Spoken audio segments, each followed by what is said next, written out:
बहुत समय पहले की बात है। एक साधु अपने शिष्य के साथ भिक्षाटन के लिए जा रहे थे। उन्हें रास्ते में एक नदी दिखी तो उन्होंने सोचा कि इस नदी में नहाकर थोड़ी देर आराम कर लेते हैं, फिर आगे की यात्रा प्रारंभ करेंगे। साधु अपने शिष्य के साथ नदी में स्नान करने चले गए। नदी में स्नान करते वक्त साधु को पानी की धारा में बहते हुए एक बिच्छू दिखाई दिया। साधु ने सोचा कि बिच्छू बिल्कुल असहाय है, यदि किसी ने उसे नहीं बचाया तो बेचारा पानी में डूबकर मर जाएगा। ये सोचते हुए बिच्छू को पानी से बचाने के लिए साधु ने अपने हाथ को उसकी तरफ आगे बढ़ाया, परंतु बिच्छू ने साधु के हाथ पर अपने तेज डंक का प्रहार किया। साधु ने उसे बचाने के लिए दोबारा अपना हाथ आगे बढ़ाया, परंतु इस बार भी बिच्छू ने अपने डंक का तेज प्रहार किया।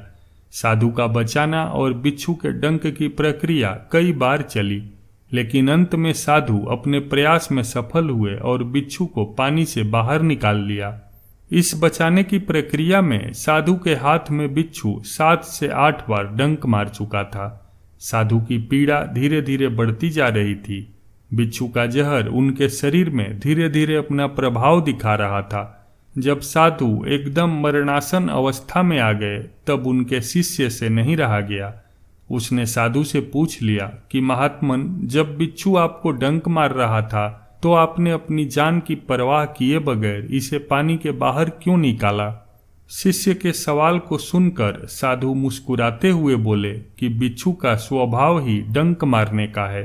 इस जवाब को सुनकर शिष्य ने कहा कि फिर आपने उसे पानी में ही क्यों नहीं छोड़ दिया?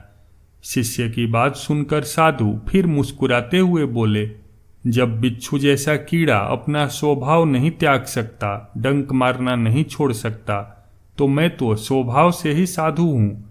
भला मैं कैसे अपने स्वभाव त्याग देता और बिच्छू को बचाना छोड़ देता? और इतना कहते कहते वहीं साधु की मृत्यु हो गई। मित्रों, इस कहानी से एक बात साफ हो जाती है कि चाहे जानवर हो या इंसान, वो अपने स्वभाव के विपरीत व्यवहार नहीं कर सकता।